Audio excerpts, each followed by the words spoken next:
আমি রিমি। এই কদিনে আমার জীবনের সবচেয়ে কঠিন সত্য হচ্ছে, আমাদের কাজের ছেলে সৌরভ আমাকে আর মাকে হোটেলে নিয়ে যেভাবে কাজ করল সেটা শুনলে তোমাদের দাঁড়িয়ে যাবে। সেদিন রাতে যা হয়েছিল, তারপর মা আমার দিকে তাকিয়ে এমনভাবে হাসছিল, যেন সব জানে বুঝে গেছে। আমি নিজেও তো আর আগের মতো নেই। সৌরভ আমার দিকে তাকিয়ে থাকলে আমার বুক কাঁপতে থাকত। আমি চোখ নামিয়ে নিতাম, কিন্তু মনে মনে চাইতাম ও যেন আমায় আরও ছুঁয়ে দেয়। মা একদিন বলল, চলো একটু ঘুরে আসি সবাই মিলে। আমি তো অবাক। 3 জন মিলে ঘুরতে যাব, তাও হোটেলে। কিন্তু মায়ের চোখে তখন একরকম দুষ্টু হাসি। আমার শরীরের ভেতরে তখন কেমন একটা শিহরণ। সৌরভ তো শুনেই লজ্জা পেয়ে গেল। মা বলল, এই ছেলেটাকে নিয়ে একটু বাইরে গেলে তো দোষের কিছু নেই, ও তো এখন আমাদের পরিবারের অংশ। পরের দিন আমরা রওনা দিলাম। একটা রিসোর্ট টাইপ হোটেলে গেলাম, শহরের বাইরের দিকে। গাড়িতে বসে মা বারবার আমার চোখে চোখ রাখছিল। আমি একটু একটু লজ্জা পাচ্ছিলাম। আর সৌরভ তো জানি না কোনো দৃষ্টিতে আমার দিকে তাকাচ্ছিল। হোটেলের রুম ছিল একটা ডাবল বেডরুম, 3 জন মিলে একই ঘরে। মা বলল, একসাথে থাকলেই না মজা। সন্ধ্যাবেলা আমরা হাঁটতে বেরোলাম। বাগান ছিল রিসোর্টের পাশে। বাতাসে এক অদ্ভুত গন্ধ। মা আর সৌরভ একটু সামনে হাঁটছিল, আমি পেছনে। মা হঠাৎ ঘুরে এসে বলল, তুই এমন চুপচাপ কেন রে? আমি কিছু বললাম না, শুধু ওদের পেছনে হেঁটে চললাম। হোটেলে ফিরে মা বলল, চল গোসল করে নিই। আমি আর মা গোসল করতে গেলাম। বাথরুম বড়। মা বলল, আজ তোর সাথে একসাথে গোসল করব। আমি তো অবাক। বললাম, তুমি আজ এত খুশি খুশি কেন মা? মা শুধু হেসে বলল, তুই বুঝবি একদিন। জল গায়ে পড়তেই শরীরটা যেন কেমন লাগছিল। মা আমার পিঠে জল ঢালছিল। আমার বুক ধীরে ধীরে কাঁপছিল। হঠাৎ মা বলল, তোর গায়ে তো রোম দাঁড়িয়ে গেছে। আমি কিছু বললাম না, শুধু চোখ বন্ধ করলাম। মা আমাকে জড়িয়ে ধরল। ওর শরীরটা ছিল গরম, আমার শরীর ঠান্ডা। সেই মুহূর্তে যেন মনে হচ্ছিল আমি মায়ের থেকে আলাদা কিছু না। মা কানের পাশে মুখ এনে বলল, তুই জানিস, সৌরভ তোকে খুব পছন্দ করে। আমি চমকে উঠলাম। বললাম, তুই কি বলছো মা? মা তখনও আমার গা ঘেঁষে দাঁড়িয়ে বলল, ওর চোখে আমি সব দেখি রে। তুই না বুঝলেও আমি বুঝি। আমার বুক তখন ধিপোধিপ করছিল। জলের ভেতর আমি যেন অন্যরকম রিমি হয়ে গেছি।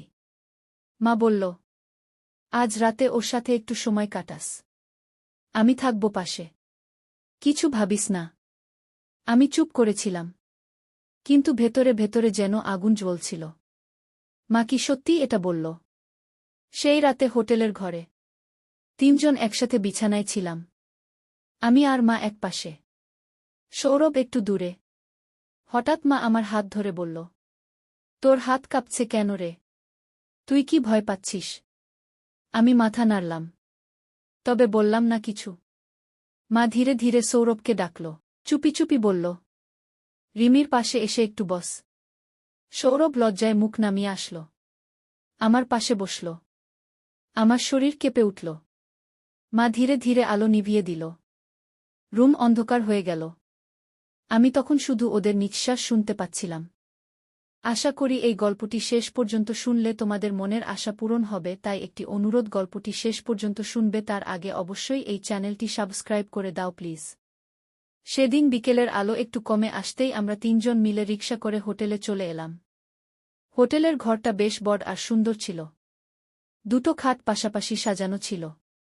আমি একদিকে মায়ের পাশে বসেছিলাম আর সৌরভ জানালার কাছে দাঁড়িয়ে বাইরের দৃশ্য দেখছিল। ওর মুখে এক ধরনের শান্ত অভিব্যক্তি। আমি চুপ করে তাকিয়েছিলাম। হঠাৎ মা বলল, রিমি তুই আগে গিয়ে গোসল করে আয়। আমি হেসে বললাম, হ্যাঁ মা, এখনই যাচ্ছি। আমি জামাকাপড় নিয়ে বাথরুমে ঢুকে গেলাম। ভেতরে গিয়ে পানির ট্যাপ ছেড়ে দিলাম। ঠান্ডা জল গায়ে পড়তেই শরীরটা কেমন কেঁপে উঠল। আমি ধীরে ধীরে নিজের শরীরটা পরিষ্কার করছিলাম।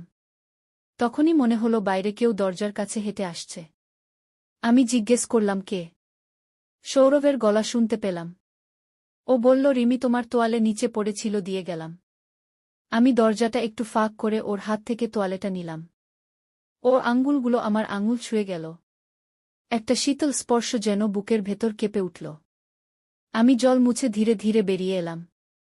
ওদিকে মা তখন ঘুমিয়ে পড়েছিল। সৌরভ তখন ঘরের আলোটা একটু কমিয়ে দিয়েছিল। ঘরটা নরম আলো ভরেছিল।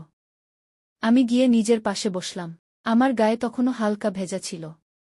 সৌরভ আমার দিকে তাকিয়ে একটু হাসল।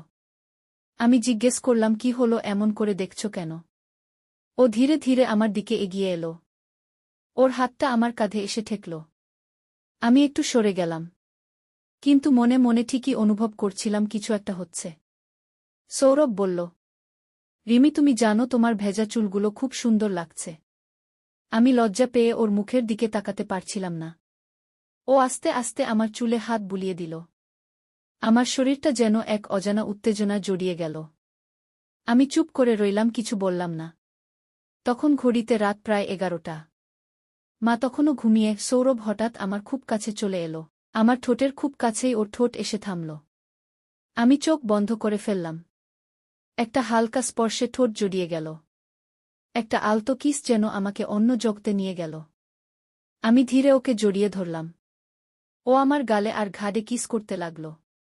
শরীরটা কাঁপছিল, তবুও আমি থামাতে পারছিলাম না নিজেকে। আমি বললাম, সৌরভ, কেউ দেখে ফেলবে।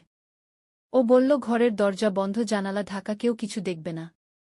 এইভাবে কিছুক্ষণ কাটল। তারপর ও আমাকে আলতো করে নিজের বুকে জড়িয়ে ধরল। আমি মাথাটা ওর বুকে রেখে অনুভব করছিলাম ওর হৃৎপিণ্ডের ধ্বনি। একটা অদ্ভুত ভালো লাগা ছেয়ে গিয়েছিল মনের মধ্যে। রাত তখন বেশ গভীর। সৌরভ বলল, রিমি তুমি জানো তোমাকে ছাড়া আমি কিছু ভাবতেই পারি না। আমি বললাম, এসব কথা আগেও বলেছ। ও বলল, কিন্তু আজ বলাটা অন্যরকম।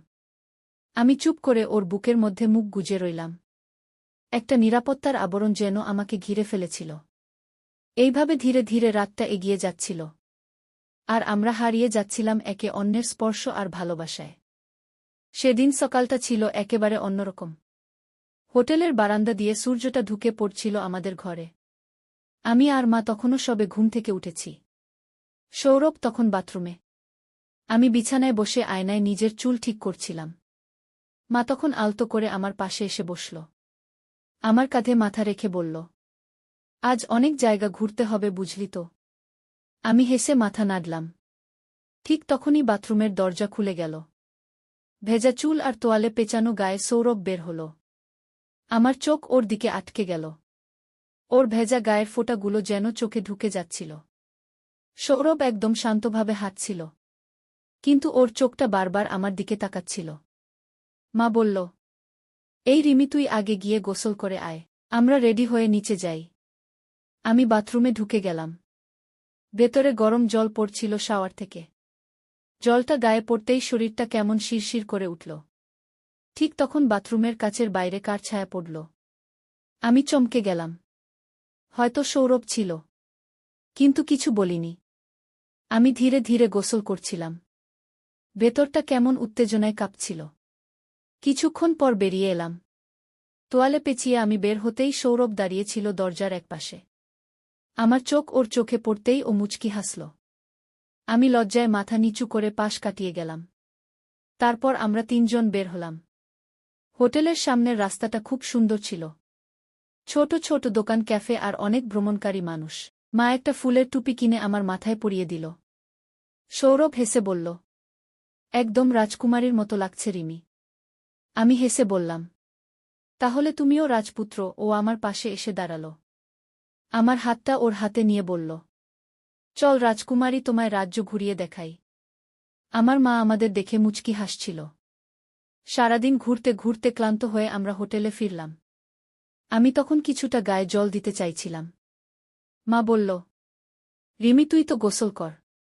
আমি আর সৌরভ বাইরে বারান্দায় বসে গল্প করি। আমি বাথরুমে ঢুকে পড়লাম। গোসল করতে করতে আমার মনে পড়ছিল সৌরভের চোখ, ওর ঠোঁট, ওর সেই স্পর্শ যেটা আজ সকালের সেই মুহূর্তে একটু একটু করে লেগেছিল আমার গায়ে। আমি ভিজে গায়ে বের হলাম। তোয়ালে পেঁচানো শরীরটা ঠান্ডায় কাঁপছিল। সৌরভ দরজার সামনে দাঁড়িয়ে বলল, আমি কি তোকে চুল শুকাতে সাহায্য করব? আমি কিছু বলিনি। চুপচাপ ওর মুখের দিকে তাকিয়েছিলাম। ও এগিয়ে এলো। চুপচাপ তোয়ালেটা দিয়ে আমার চুল মুছতে লাগল। আমার বুক ধুকপুক করছিল। সারা শরীরটা যেন গরম হয়ে উঠছিল। মা তখন পাশের ঘরে ফোনে কথা বলছিল। আমরা একে অপরের খুব কাছে এসে গিয়েছিলাম।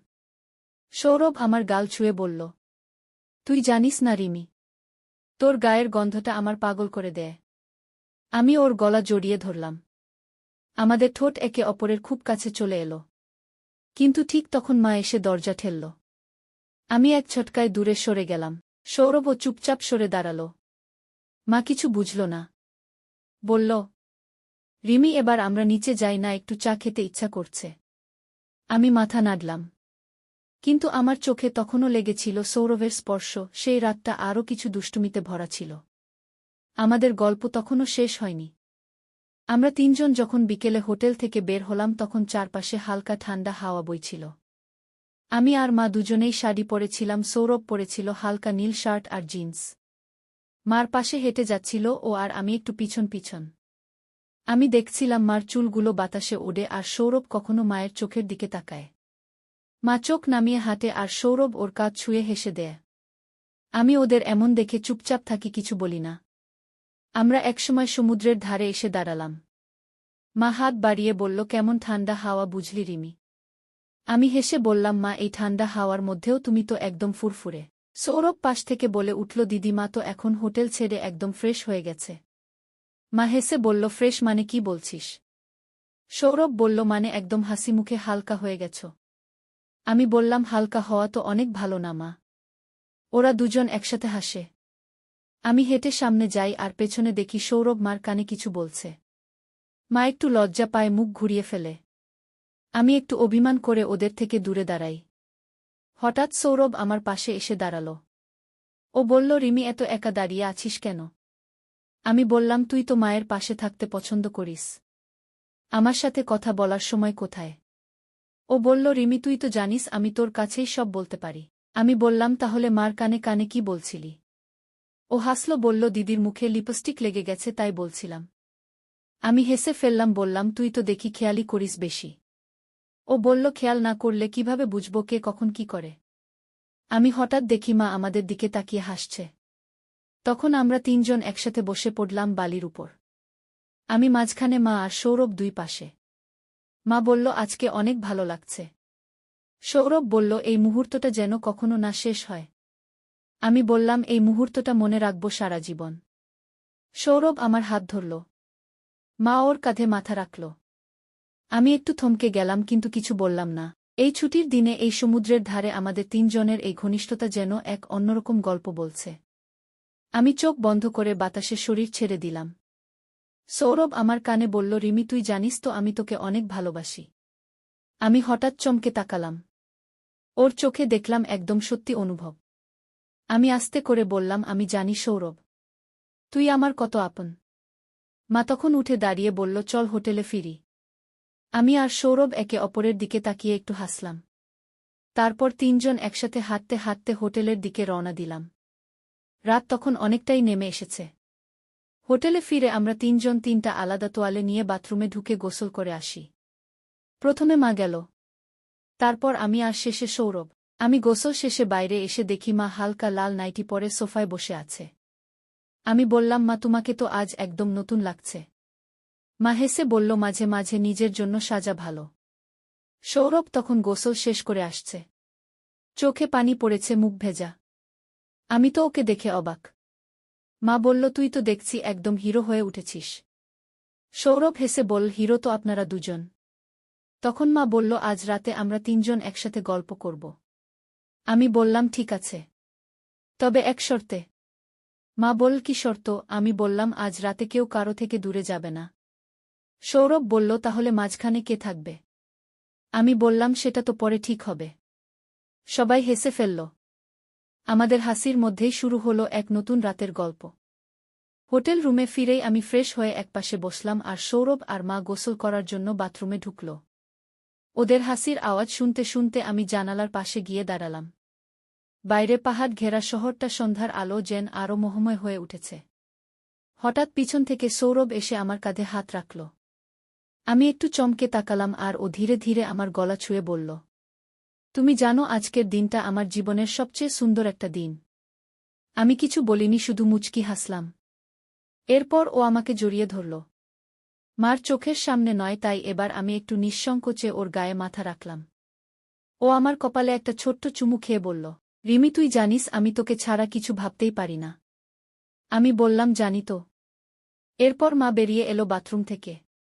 ও আমাদের দুজনকে একসাথে দেখে একটু হেসে বলল, তোমরা তাহলে এখানে দাঁড়িয়ে গল্প করছ?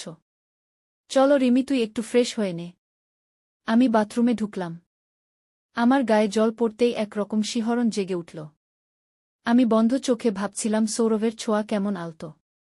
রাতে তিনজন একসাথে খাবার টেবিলে বসে খাওয়া শেষ করে গল্প করতে লাগলাম। সৌরভ আমার পাশে বসে বারবার আমার দিকে তাকাচ্ছিল। মা মাঝে মাঝে কথার মাঝে আমায় দেখছিল, হাসছিল। সবকিছু এমনভাবে এগোচ্ছিল যেন আমরা সবাই একটুখানি সুখে ডুবে যাচ্ছি। রাতে ঘুমানোর সময় মা বলল, আজ তো অনেক ঘোরা হলো, এবার ঘুমোতে হবে, কাল ভোরে পাহাড় দেখতে যাব। আমি আর সৌরভ একই রুমে ঘুমালাম। ও আমার খুব কাছে এসে হাতে হাত রাখল। আমি চোখ বন্ধ করে ওর স্পর্শ অনুভব করছিলাম। ও ধীরে ধীরে আমার কানের কাছে মুখ নিয়ে ফিসফিস করে বলল, রিমি তোকে ছাড়া আমি কিছুই না। আমি কিছু না বলেই ওর গায়ে মুখ রাখলাম। ধীরে ধীরে ওর ঠোঁট আমার কপালে গিয়ে ঠেকল। আমরা চুপচাপ এইভাবে শুয়ে রইলাম। ঘরের বাতাস যেন থেমে গেছিল। সেই রাতে আমরা দুজনের মাঝে কোনো কথা ছিল না। শুধু অনুভব ছিল, ভালোবাসা ছিল, আর ছিল একে অন্যের শরীরের উষ্ণতা। পরদিন সকালে উঠেই মা ডাক দিল, চলো চলো পাহাড়ের পথে রওনা দিতে হবে। আমরা তিনজন রেডি হয়ে বেরিয়ে পড়লাম নতুন আরেকটা অভিযানে। কিন্তু আমার মনে তখনও রয়ে গেছিল গত রাতের মুহূর্তটা।